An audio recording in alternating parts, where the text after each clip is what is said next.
নমস্কাৰ প্ৰিয় শ্ৰোতাসকল, আজি আমি এই ভিডিঅ'টিত মেঘ ৰাশিৰ জাতক জাতিকাসকলৰ স্বভাৱ ও প্ৰবৃত্তি কেনেকুৱা হয় তাৰ বিষয়ে আলোচনা কৰিম। মেঘ ৰাশিৰ অধিপতি হৈছে মংগল গ্ৰহ।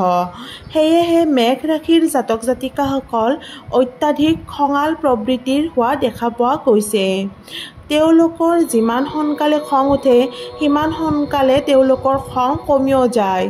যিকোনো কামৰ বাবে মেঘ ৰাশিৰ জাতক জাতিকাসকল সদায় সক্ৰিয় হৈ থাকে।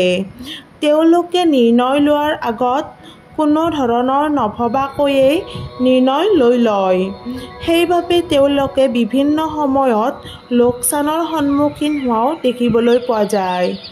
মেঘ ৰাশিৰ জাতক জাতিকাসকলে যিকোনো কামত অথবা কোনো ঠাইত বহু সময় থাকিব নোৱাৰে।